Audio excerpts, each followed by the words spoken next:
ሰላም ሰላም ጤና ይስጥልን ውድ የጋት ሚዲያ ቤተሰቦች እንደያላችሁበት ሀገር የሰዓት አቆጣጠር እንደምን አላችሁ? እንደምን ቆያችሁ? ኢትዮጵያ ውስጥ ናችሁ ዝግጅት ስለምትከታተሉ ውድ ቤተሰቦቼ እንደምን ዋላችሁ ማለት ፈልጋለሁ። ሰኔ 16 2018 በኢትዮጵያ ዘመን አቆጣጠር ጁን 23 2026 በጎርጎሳውያን የዘመን ስሌት እንደ ቀደም ተከተል የዕለተ ማክሰኞ የጋት ዕለታዊ ሶስት አጫጭር መረጃዎች ከዚህ እንደሚከተለው ወደ እናንተ አደርሳለሁ። ዘወትር እንደምታደርጉት ዝግጅቱን ላይክ አድርጋችሁ ወደ ውስጥ ዝለቁ ወይ መከታተል ጀምሩ። ሀሳብ አስተያየታችሁን ስጡ። ቢጨመር ቢቀነስ የምትሉት ጋት ሚዲያ አንድ የሀሳብ አማራጭ መሆን እስከሰራን ድረስ የሀሳብ አማራጭ ብንሆን በሆነ ጉዳይ ላይ ጋት በዚህ ረገድ ምን አይነት ሀሳብ አለው የሚል አማራጭ የዲስኮርስ አማራጭ የመሆን ፍላጎት አለና በዚህ ረገድ ቢሻሻል ቢጨመር ቢቀነስ የምትሉትን ይሄ የስቱዲዮ የድምጽ የላይቲንግ and የኤዲቲንግ ሌሎች ጉዳዮች በሂደት እንፈታቸዋለን ከእናንተ ጋር በመሆን የጋት ሚዲያ ሜምበር ሁኑ። ሀሳብ አስተያየታችሁን ማካፍሉ። አስቀድሜ እንዳልኳችሁ ጋት ሚዲያን በሱፐር ቻት በሱፐር ታንክስ ደግፉ። ከምንም በላይ ግን ዘወትር እንደምለው አብራችሁ ስለሆናችሁ አብራችሁ ስለምትሆኑ ውድ ጊዜያችሁን ስለምታውሱኝ የከበረ ምስጋና ይድረሳችሁ። ሶስት መረጃዎች አሉ። የመጀመሪያው የአሜሪካ ዲፕሎማቶች ወደ መቀሌ ጉዞ የሚል ምንድን ናቸው፣ ምን ሊሆኑ ይችላሉ የሚለውን አጀንዳ ወይ ጉዳዮችን አድርሳለሁ። አንዳንድ በነገራችን ላይ በጣም የህወሓት ደጋፊ የፖለቲካ ይኖራል፣ ደፍነትሊ መኖርም አለበት። የህወሓት አምላክ የሆኑ ሰዎች ደግሞ በጭፍን ይቅርታ ሊጠይቁ ነው ወይ የሚሄዱ ወይንም እንደዛ ብሎ ይጻፋሉ። አሁን አንድ ደደቢት ሚዲያ ላይ ይቅርታ ለመጠየቅ ነው ማሲንጋ አምባሳደር የዚህ የቪዛ ማዕቀብ ስለጣሉ በዛ እንደዛ ብሎ ይጻፋል። እና ያንን ደግሞ የሚያምን ሸር የሚያደርግ ሰው ደግሞ ፈጥረዋል። ዙሮ ዙሮ አጀንዳው ምን ሊሆን ይችላል የሚለውን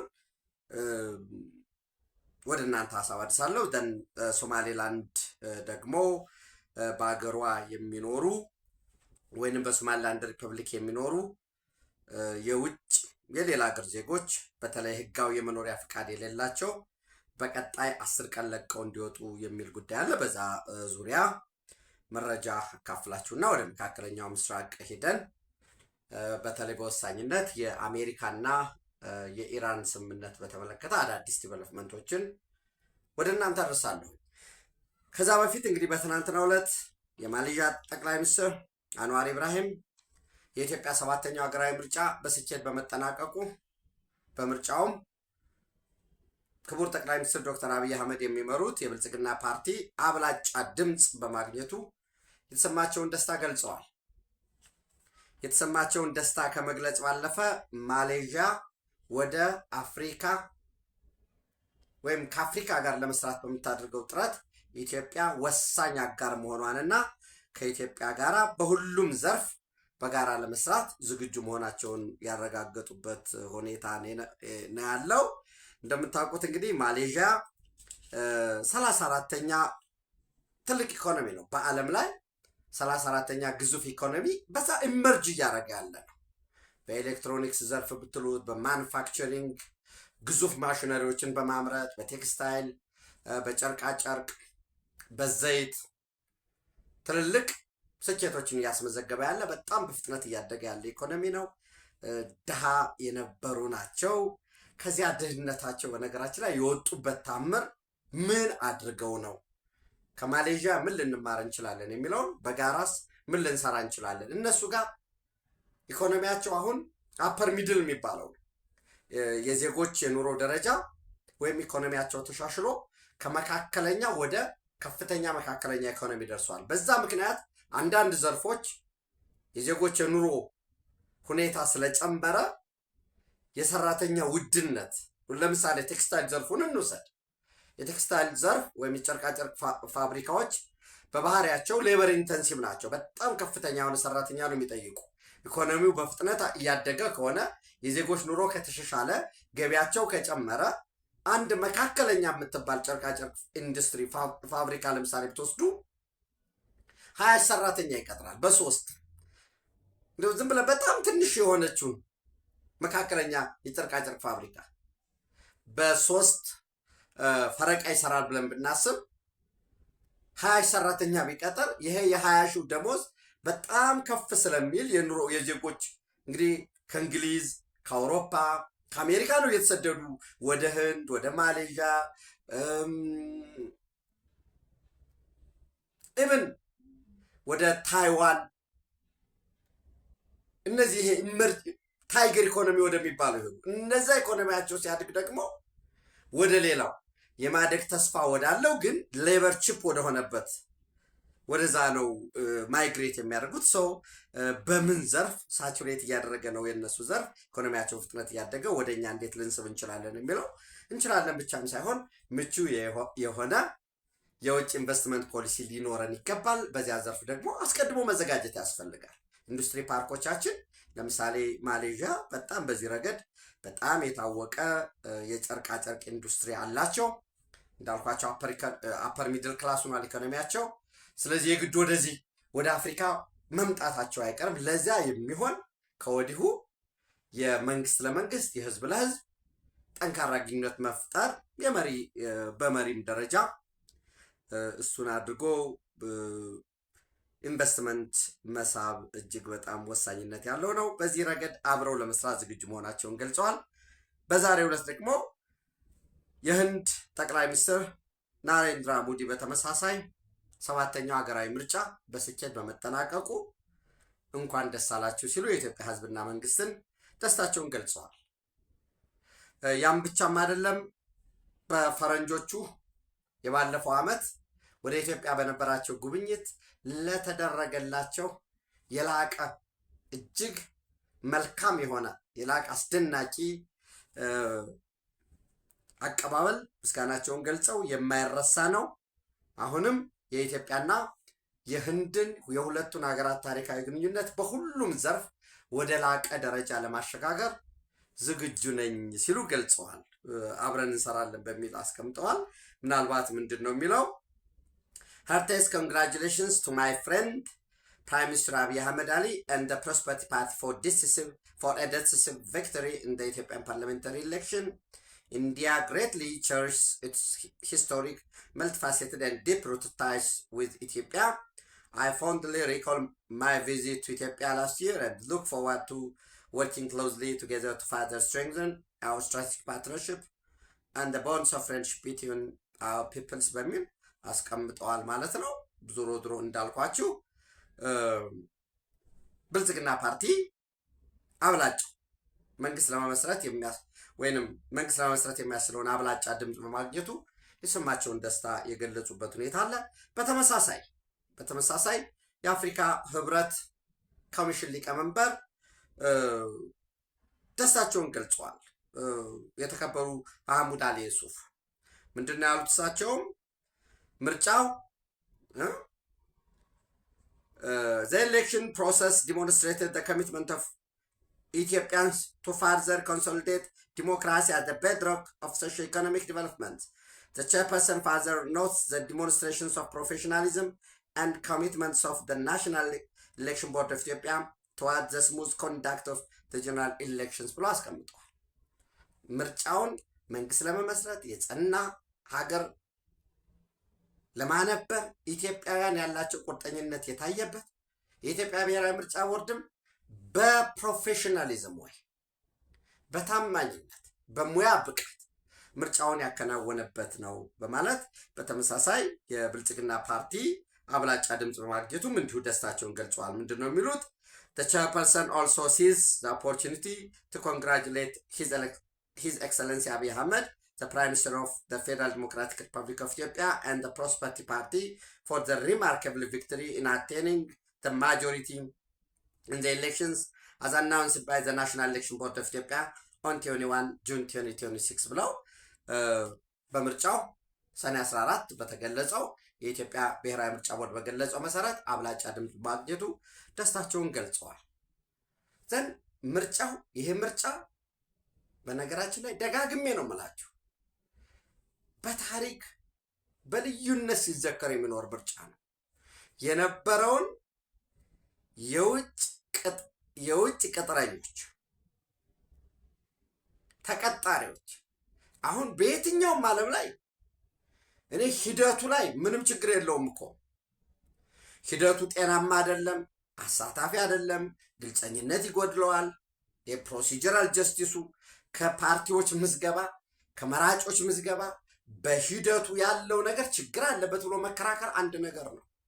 የለም ከምርጫው በኋላ ደግሞ ምርጫ አንድ ነገር ነው። ውጤቱ ሰብስተንቲቭ የሆነ ጀስቲስ የኢትዮጵያን ሕዝብን ፍላጎትን የሚገልጽ አይደለም። በውጤት ደረጃ በዛ መሰረት የሚመሰረተው ሕግ አውጪው ያ በዛ መሰረት የሚመጣው አስፈጻሚው ወይ ሕግ ተርጓሚው ብሎ መጠየቅ ይቻላል። የሚገልጽ አይደለም። የለም የኢትዮጵያ ችግርም አጠቃላይ ከምርጫ ባሻገር ነው። አሁንም በሂደት ላይ ያሉ ጉዳዮች አሉ። እንደምታውቁት አገራዊ ምክክሩ አለ። ሌሎች ጉዳዮች አሉ ደግሞ ብዙ። ወይ እሱ ብቻ ነው ችግሩ እያልኩኝ አይደለም፣ ግን እንግዲህ ክርክሮች አሉ። ዲሞክራሲ ነው ልማትን የሚያመጣው ወይስ ልማት ነው ዲሞክራሲን የሚያመጣው የሚል ያለንበትን ቀጠና በደንብ ማየት ያስፈልጋል። ይህ ሁሉ ነው ግን ምርጫ አያስፈልግም ተብሎ ነጩ ቤተ መንግስት ዋይት ሃውስ ፊት ለፊት ቁጥራቸው 7 አካባቢ የሚደርሱ ሰዎች ሰልፍ የወጡበት ነው። ኖ ኢሌክሽን ተብሎ እና ታዲያ ምን ይሁን? እና በምርጫው የተመዘገበው ውጤት የኢትዮጵያ ሕዝብ ድል ነው። ነግሬያቸዋለሁ። በታሪክ ሲመዘገብ ሲወሳ የሚኖር እያንዳንዱ ዜጋ ድምፁን በመረጠ ቁጥር በየቦታው የጸጥታ ኃይሎች እየተፋለሙ እየወደቁ ምርጫ አይደረግም የሚሉ ቅጥረኞችን ሴራ ለማምከን እየተፋለሙ ነው የተደረገው። ይህ ምርጫ እንዳትወጣ እንዳትመዘገብ ዜጎች የምርጫ ካርድ ወስደዋል እየተባሉ እየተደበደቡ ጭምር እና በሂደቱ አሁንም ከምርጫው ባሻገር አካታች የሆነ ተፎካካሪ ፓርቲዎች አሁንም በሚኒስትሮች ምክር ቤት ደረጃ በካቢኔዎች በተመሳሳይ ከላይ ጀምሮ እስከታች ቀበሌዎች ድረስ የሚሳተፉበት መንግስት ይመሰረታል ብዬ ተስፋ አደርጋለሁ። የሚሆነውም እሱ የሚያዋጣንም እሱ ነው። በኢትዮጵያ ታሪክ ቀጣይ 5 ዓመታት እጅግ በጣም የተለዩና ወሳኝ ናቸው።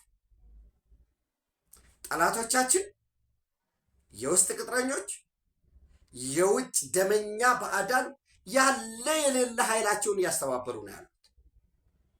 ዝም ብሎ በቃ የኛ ጉዳይ እዚሁ የውስጥ ጉዳይ ብቻ አድርገናል።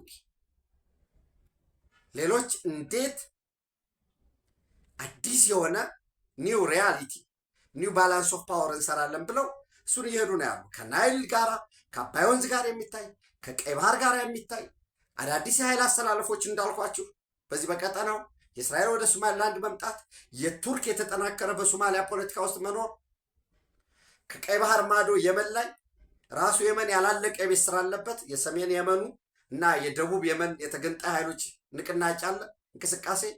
በዚያ ደረጃ ፍላጎት ያላቸው ኃይሎች አሉ።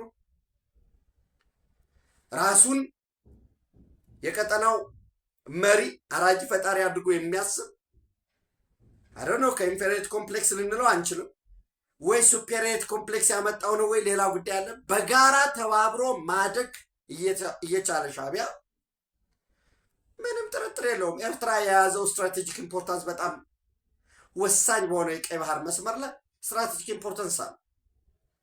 ዛሬ የምጽዋ ወደብ ሌሎች ወደቦችም ተስፋፍተው የሁለቱ ሀገራት የንግድ መስመሮች የተቀላጠፈ የንግድ መስመር ሊኖር የሚገባው በአየር ትራንስፖርት፣ በባቡር፣ በመንገድ ትራንስፖርት፣ ኢቨን በፓይፕላይን፣ በኤሌክትሪክ መሰረተ ልማት መተሳሰር ሲገባው ሻዕቢያ የሚያስበው ዩዝፉል ኢዲየትስ አሉ።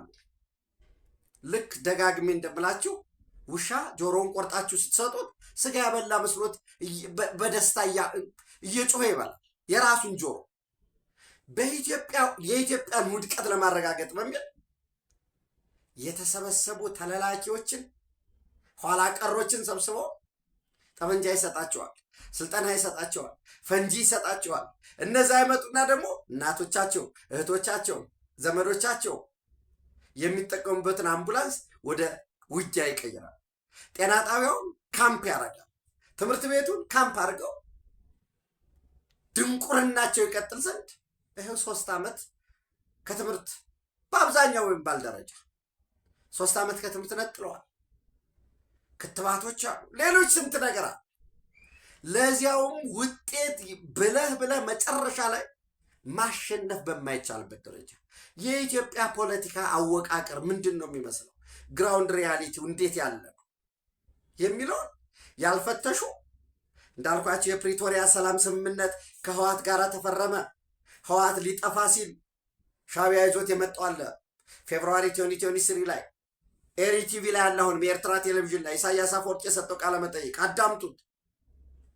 ወያኔን ህዋትን ለማትረፍ ሲአይኤ አሜሪካ ጽፋ የሰጠችው ስምምነት ነው ይላል። ያም ፕሪቶሪያ ስምምነት እሱ ተፈረመ የተባሉ በግራም በቀኝ ተወናብዶ ገባ። ዛሬ የትም ለማይደርስ በሆነ አጋጣሚ የራሱን ወረዳ የራሱን ቤት ሲይዝ ይህንን ያስኩ የተባለ እኔ በግራም በቀኝም የሚሞተው የሚወድቀው ኢትዮጵያውያን ናቸው።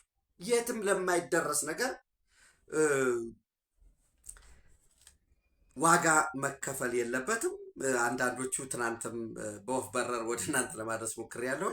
7 መቀመጫ አሸንፈው 2 የሕዝብ ተወካዮች ምክር ቤት 5 አሸንፈው አንገባም በሚገቡት ላይም እርምጃ እንወስዳለን። ማንም ሊያዳምጣቸው አይችልም። አምሶሪ እንደዚያ በማለት በቃ ከገባ ትገባለህ፣ ካልገባ አትግባ። ገብተህ በታሪክ ፊት የህዝብን የመረጥ በነገራችን ላይ የምክር ቤት አባል ሆነው የክልልም ይሁን የህዝብ ተወካዮች ምክር ቤት አባል የሆኑ ሰዎች ከተመረጡ ማግስት ጀምሮ የአሸናፊነት ሰርቲፊኬት ከተቀበሉ ቀን ጀምሮ ተጠሪነታቸው ለህሊናቸው ለህገ መንግስቱና ለመረጣቸው ህዝብ ነው። እንኳን የመረጣቸው ያልመረጣቸውም ወኪሎች ናቸው። ከፓርቲ ጋር የፓርቲያቸውን ፕሮግራሙን ይዘው የመጡት እሱን ሊያንሸራሽሩ ይችላሉ። ከዛ ከፕሮግራሙ የተቀዳ እንዲህ መሆን አለበት፣ እኛ የዚህ ያየነው ችግር ከዚህ ይፈታ የሚል ገባ አልገባ ፓርቲው ለምሳሌ XYZ የሚባል ሰው አይ ወደ ምክር ቤት እገባለሁኝ ስላለ አሰናብተዋለሁ ወይ ልታሰናብተው ትችላለህ። ዘንዋት እና ይህንን በደንብ ማየት ያስፈልጋል። የምርጫውን የታዘቡ የአፍሪካ ህብረትን የምርጫ ታዛቢዎች ያስተባበሩት የቀድሞ የኬንያ ፕሬዚደንት በተመሳሳይ የኢጋድንም እንዲሁ ታዛቢ ያስተባበሩት ሁለቱም ምርጫው የተካሄደበትን ሂደት በምርጫው ያጋጠሙ ችግሮችን የምርጫው መልካም ጎኖችን ነቅሰው ሪፖርት ያቀርባሉ። እሱን ሪፖርት ተቀብሎ በጋራ ዳብሮ ምክንያቱም የአፍሪካ ህብረት ታዛቢዎች ኢጋድ ታዛቢ ወይም ሌላ አካል ምርጫው እንዲህ ያለው ፖዘቲቭም ቢያደርገው ኔጌቲቭም ቢያደርገው በጋራ ቁጭ ብሎ የለም እዚህ ጋር እንደዚህ ታይቷል፣ እዚህ ጋር እነዚህ ችግሮች ናቸው፣ ይሄ የበለጠ አካታች እንዲሆን በሚል ተባብሮ መስራት ነው የሚያስፈልገው። ያለን አንድ ሀገር ነው። ለዚያውም በግራም በቀኝ ለራሳቸው ፍላጎት ማስፈጸሚያ የሚውሉ የተለያየ ስም፣ የተለያየ አደረጃጀት፣ የተለያየ ፍላጎት አሸክመው ኢትዮጵያን ለማፍረስ የሚጥሩበት ቀጠና ላይ መኖራችንን ሳንረሳ የተጀመሩ በጣም በኢትዮጵያን ብቻም የአፍሪካን ብቻም ኩራት ሳይሆን በዓለም አቀፍ ደረጃም ቦታችንን ከፍ ሊያደርጉ የሚችሉ በመልካም ነገር ሊያስጠሩ ነው የሚችሉ ልክ እንደ ቢሾፍቱ ኢንተርናሽናል ኤርፖርት በተመሳሳይ ከታላቁ የኢትዮጵያ ህዳሴ ግድብ ባሻገር በዛው በብሉ ናይል ላይ 2 ግድቦችን በባሮ አቆቦ 1 ተጨማሪ ግድብ ሌሎችም በፍጥነት የኮይሻን ወይም ጂቢ 4 እንጨርሰን 5ኛውን የምንጨምርበት በሂደት ላይ ያሉ በሙሉ አቅማቸው ማምረት ያለባቸው ገሚሶቹን መንግስት በያዘው አግባብ በፍጥነት በሚጨርስበት ሌሎች ደግሞ በፐብሊክ ፕራይቬት ፓርትነርሺፕ አክሲዮንም ስለተቋቋመ አክሲዮን ገበያ ስላለ በዛም ሸራቸው ተሽጦ ገንዘብ ተሰብስቦ ህዝብ፣ መንግስት፣ ኢቭን ፕራይቬት ባለሀብቱም በጋራ ሆኖ ሌሎች የስኳር ፋብሪካዎችም ያሉትን አዳዲስ የሚገባበት ምቹ የሆነ ስነ ምህዳር ውስጥ ነው ያለ ነው። ሊታረስ የሚችል በቂ መሬት አለን፣ የሰው ጉልበት አለን። ባለን በአመለካከት ላይ የፈለገው ብንባላ የፈለገው ብንጨቃጨቅ ኢትዮጵያ ሲባል ግን አንዱ ነን። በኢትዮጵያ ጉዳይ በአባይ ጉዳይ ላይ ሁሉም አንዱ ነው። የሆነ የፖለቲካ ነጥብ አገኝበታለሁ በሚል ይህ እንዲህ ሊሆን ነው እንዲህ የተደረገ በአባይ ጉዳይ ላይ መንሸራተት ሊኖር ነው ከሚል መወቃቀስ ወጥተን በአንድ ላይ ቆመን ታሪክ መስራት የሚጠበቅብን ነው። በዙሮ ድሮ በተመሳሳይ ሌሎችም አካላት እንዲሁ የደስታ መግለጫ ያወጣሉ፣ ያወጡም የሚቀጥል ይሆናል ማለት ነው። እንደምታውቁት ማሌዥያ በነገራችን ላይ የብሪክስ አባል አገር ለመሆን ፓርትነር ሜምበር ነች፣ አጋር ነች። ከ2024 ጀምሮ አባል ለመሆን አመልክታ በሂደት ላይ ነው ያለችው። ህንድ መስራች ነች። ኢትዮጵያ ደግሞ እንደምታውቁት ከጃንዋሪ 1 2024 ጀምሮ አባል ነን። እነዚያም ላይ በብሪክስ ላይ የሚገኙ ድሎችን አሟጦ መጠቀም የዌስተርኑ የነርዙም ሌሎችንም ኢትዮጵያ ለማደግ በሚያስችለው ሁሉ መገኘት፣ ጉዳዮቻችንን ማቅረብ፣ ሌሎችም እኛ የማንጋበዝባቸው ግን ባይጋብዙንም ስለኛ ጉዳይ ብቻ ለኛ ተብሎ የተደራጁ አሉ። አሁን አረብ ሊግ ምንም አይደለም፣ ዝም ብሎ ለማስመሰል በሆነ ጉዳይ ላይ ሊያወጣ ይችላል። ኢትዮጵያን ለማግለል ቀይ ባህርን ከኢትዮጵያን ከቀይ ባህር ለማራቅ የናይል ወንዝን በብቸኝነት ለመጠቀም ግብጽ ያቋቋመችው አንድ ጊዜ ብቻ ግብጽ ለእስራኤል እውቅና በመስጠቷ ያኔ ከአረብ ሊግ ተሰናብታለች በተባለችበት ጊዜ ብቻ ካልሆነ በቀር እስከዛሬ የግብጽ የውጭ ጉዳይ ሚኒስትር ሆኖ ያገለገለ ሰው ዘሙመት ከኃላፊነት ሲወርድ የአረብ ሊግ ጀነራል ሴክሬታሪ እየሆነ ነው እየቀጠለ ያለው። እኛም እንደ አረብ ሊግ አይነት አዛዥ ናዛዥ የምንሆንበት መሰል አደረጃጀቶች መፍጠር የለብንም ወይ? ልክ ለምሳሌ ቀድሞ ኤርትራን ጥግ ለማሳዝ የየመን የሰና ፎረም አይነት ነገሮች፣ እነዚህን በትብብር መስራት ይጠበቅብናል። ዘን የአሜሪካ ዲፕሎማቶች ወደ መቀሌ ዛሬ የነበረ መረጃ፣ ነገር ግን ነገ ወደ መቀሌ እንደሚያቀኑ ነው። የሚያቀኑበት አጠቃላይ አጀንዳዎቹ አንደኛው የፕሪቶሪያ የሰላም ስምምነት እንዲተገበር ነው ሳይሸራረፍ። በሌላ መልኩ ህወሓት በማናለብኝነት በጉልበት የመሰረተውን ያንን ተቀባይነት በሌለው ምርጫ ነው የመጣው ውድቅ ነው ተብሎ በፕሪቶሪያ ስምምነት የፈረሰውን ምክር ቤት አምጥቶ የመሰረተው መንግስት ማፍረስ ይጠበቅበታል ማለት ነው። ይሄ መጀመሪያው። በመቀጠል ጊዜያዊ አስተዳደሩን መመለስ፣ የተቋረጠውን ዲዲአር ዲስአርም ማድረግ፣ ዲሞቢላይዝ ወደ ማዕከላት፣ ወደ ስልጠና ማዕከላት፣ ወደ ታድሶ ማዕከላት በማስገባት መበተን፣ ሲበተን በአድማ ብተና፣ በፖሊስ፣ በሌሎች በሚሊሻ የሚያገለግሉ ካሉ በአገሪቱ ስታንዳርድ መሰረት በዚያ የሚቀጥሉ ይሆናል። ሌላው ተፈናቃዮች አሉ። ተፈናቃዮችን ህወሓት እንዳልመልስ ሆንኩኝ የሚለው መያዣ ናቸው እነሱ። ተፈናቃዮች በዛ ሲኖሩ በጣም ብዙ ጥቅም አላቸው ለህወሓት። አንደኛ የታጣቂው ያለመበተን የውጊያው ዋና ማዕከል አድርጎ ይጠቀምባቸዋል። አሁን ለምንድን ነው ወታደር የምትመለምለው? ለምንድን ነው እንዲህ ስልጠና የምታደርገው? ይህ ሁሉ ችግር መጥቷል ሲባል ታዲያ ተፈናቃዮች እዚህ 5 ክረምት አሳልፈው እንደዚሁ ነው በጅብ እየተበሉ እየተራቡ እየተጠሙ ከትምህርት ይህ ሁሉ ችግር የለም እያልኳቸው አይደለም። ኢትዮጵያውያን ሆነው ሳለ የታወቀ ቤት እያላቸው የታወቀ የንግድ ቤት የነበራቸው የእርሻ ቦታ የነበራቸው የስራ ቦታ ያላቸው ህይወታቸውን ኢትዮጵያ ውስጥ ቀድሞ አያቶቻቸው ቅድመ አያቶቻቸው በተዋረድ ዋጋ እየተከፈለበት በኖረ በኢትዮጵያ ምድር ላይ ሌላው እኮ ተነስ ተዋጋ ወዘተረፈ የሚል የሌሎች ሀገራት ዜጎች ለምሳሌ አንድ ሰው ኖርዌይ የሚኖር ከሆነ የቀደሙ የኖርዌይ ዜጎች ዋጋ ከፍለው የብልጽግና መሰረት ጥለው ኢኮኖሚውን አሳድገው ከዛ በዚያ በኖርዌይ ፖለቲካል ኢኮኖሚ ውስጥ እንደ ሰው ተቆጥሮ ለሰው ከሚሰጠው ሁሉ ነገር በህግ በተደነገገው አግባብ ተስተናግዶ እየነገደ የተማረ ያስተማረ የሰራ ያሰራ ጥቅም እያገኘ እዚህ ይመጣና ያ አካባቢ የነከሌ ነው፣ ያ አካባቢ ደግሞ የነሱ ነው፣ እነከሌ ይውጡ እነከሌ ይግቡ የሚል ቅስቀሳ ያደርጋል። በሰለጠነው ዓለም ነው የሚኖር። በህግ በዲሞክራሲያዊ መብት ተከብሮለት ነው ያ ጥቅም የሚኖረው እንጂ ቅድመ አያቱ ወይ አያቱ ዋጋ ከፍሎ አይደለም እዛ። ልክ እንደዚህ ወንጀለኛም ካለ በወንጀል የሚጠየቅበት እንጂ ኢትዮጵያ ውስጥ ኢትዮጵያዊ ሊፈናቀል ተገቢ አይደለም። ህወሓት ግን ምን እያደረገ ነው?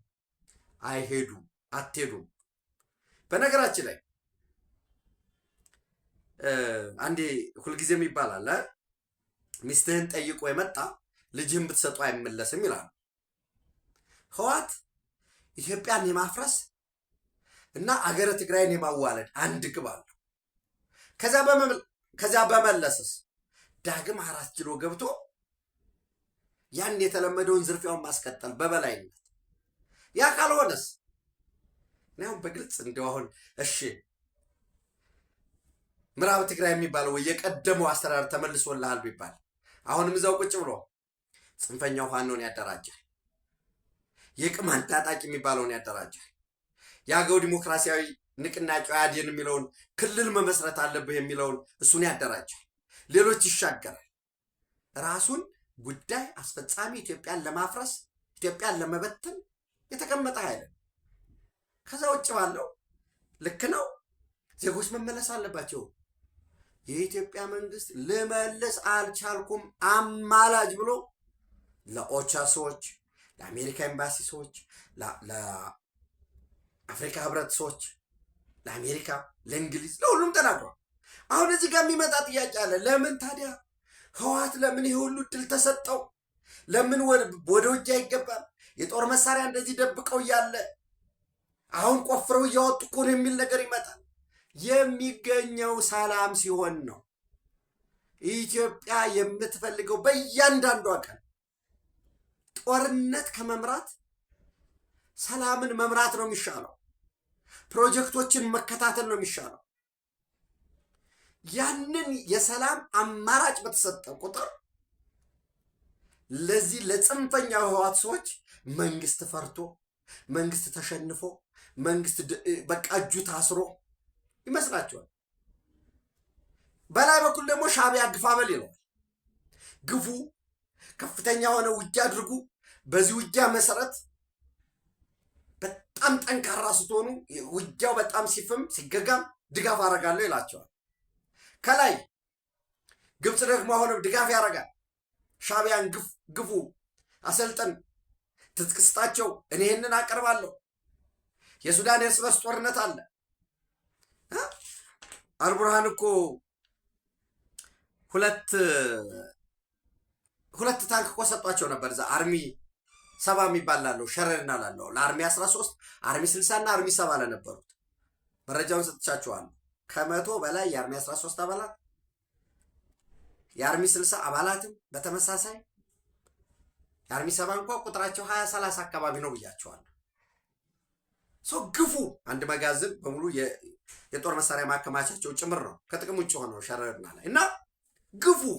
ለምን በነጠላ ብቻ እንየው፣ ቀጠናውን እንየው። ይህ አካባቢ እንዲተራመስ የሚፈልጉ ኃይሎች አሉ። ለዚያ ጉዳይ አስፈጻሚ ነው አሁን ቲፒኤል እንጂ ዜጎች ምን ችግር አለ? ጠለምት ላይ ተመልሰዋል እኮ የትግራይ ወገኖቻችን። አሁን በጉልበታቸው በነምሬ ትብብር የማንነት ወዘተረፈ የወሰን ጥያቄያችን አንደራደርም ብለው ከጅላምፖ አመራር ከጅላምፖ አካል ድጋፍ ያገኙ ሰዎች መልሰው አሁን አስረክበው ጭራሽ አላማጣ ሕክምና ምናምን ሰጧቸው ነበር። ውጡ እያሏቸው ነው። አሁን ራይት ውጡ፣ ቆቦን ተቆጣጠሩ ነው፣ ወደዚያ ግፉ፣ ከዚህ ውጡ እየተባሉ በዛ ምክንያት ከ70 ሺህ በላይ ተፈናቀሏል። ዘን እኛ እንዳስረከብ ነው። በተመሳሳይ ወልቃይትን የወልቃይት ጠገዴ ሰቱ መራ ወይ ምዕራብ ትግራይን አስረክቡ፣ ይህንን የማያረግ ሰው ጠላት ነው እያሉ እየቀሰቀሱ ነው። በዚህ ጉዳይ ላይ አንደራደር የሚሉ ደግሞ የጽንፈኛውን አባላት ከጀርባ የሚመቷቸዋል፣ ከፊት እንዲመቱም ደግሞ አመቻችተው የተለያየ ነገር ይሰራሉ። ዞሮ ዞሮ ይሄ ቦታ እዚህ ጋር ይሁን፣ ይሄ ቦታ በዚያ ይተዳደር፣ እከሌ የሚያስተዳድረው ከሆነ እንዲመጣ የሚባል ነገር የለም። በህግ አግባብ በተቀመጠው ህገ መንግስታዊ አሰራር አግባብ ህዝብ ይወስናል። ህዝብ እንዲወስን ምቹ እንስጠው፣ ምቹ ምህዳር እንፍጠር። አሁን ተፈናቃዮች ይመለሱ፣ በፕሪቶሪያ ስምምነት አግባብ እንሂድ ሲባል አይ በዚህ አግባብ ከሄድኩማ ጊዜያዊ አስተዳደር አለ፣ አሁን እንደዚህ የተነጠልኩ ነው፣ በቃ ስልጣን ላይ ቁጭ በል ሪሶርሶችን ማላዘዝ ከሆነ ህልውና ያከትምልኛል ያሉ ማክሲመም ቢበዛ 30 እስከ 40 ለሚሆኑ ሰዎች ተብሎ ጦርነት እየተቀሰቀሰ ነው። ረፉ ተብለዋል። እኔ ደጋግሜ ብያቸዋለሁ። ህወሓት ጦርነት የሚከፍተው ልክ ህወሓትን ጠበንጃ ብላችሁ ሰሉት ወይ ክላሽንኮቭ ነው። ህወሓት ክላሽንኮቭ በራሱ ምንም ችግር የለበትም። ጠላትን ልትጠብቅበት ትችላለህ። ለሆነ ለሚጠቅም ለብልጽግና ልትጠቀምበት ትችላለህ። ጠላትን ልትከላከልበት፣ አውሬ ልትጠብቅበት፣ ለልማትህ ዘብ ሊሆን ይችላል።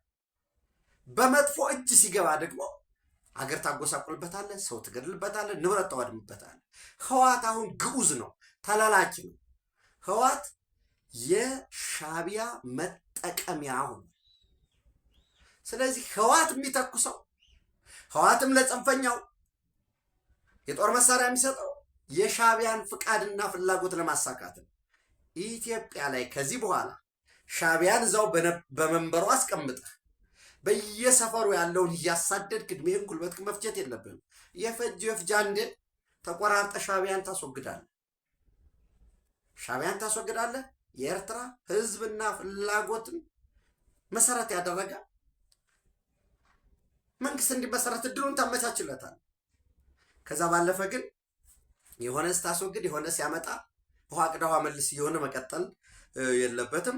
ድሮ የፕሪቶሪያ ስምምነት እንዲከበር የግዳጅ አፈሳ፣ ምልመላ፣ ወታደራዊ ስልጠና፣ የጦርነት ዝግጅት እንዲሁም እንዳልኳቸው በሱዳን እርስ በርስ ጦርነት እንዳይሳተፉ የሻዕቢያን የውክልና ጦርነት እንዲያስወግዱ እነዚህን ማስጠንቀቂያ ይሰጣቸዋል ወይንም ምክረ ሀሳብ ይሰጣቸዋል። እንዳልኳችሁ ከዚህ ከጽንፈኛው ፋኖ ጋራ በተመሳሳይ ሌሎች አሉ። እነዚህ የአገው ዲሞክራሲያዊ ንቅናቄ ተብሎ የዋግ ህዝብ ሙሉ ለሙሉ ተፈናቅሎ የአገው ህዝብ ተፈናቅሎ በየመጠለያ ጣቢያው ነው ያለ። የኢትዮጵያ እነዚህ ክረምት ወሳኝ ነው እንደምታውቁት። አንድ ክረምት ተራዛሚ 3-4 ጉዳይ ነው የሚያመጣው። ጠላትክ ሲሆን ነው አርሶ አደሩ ወይም የኢኮኖሚ መሰረቱ ግብርና የሆነበትን በዚህ ወቅት ጦርነት ሊያደርግ የሚችለው። በዚህ ደረጃ አምባሳደር እርቪን ሆሴ ማሲንጋ እና ሌሎች የኤምባሲው ከፍተኛ የፖለቲካ አማካሪዎች ነገ ወደ መቀሌ እንደሚያቀኑ ይጠበቃል። ዝርዝሩን ደግሞ መረጃ ወደ እናንተ የማድረሳችሁ ይሆናል ማለት ነው። ሌላው እንግዲህ እንዳልኳችሁ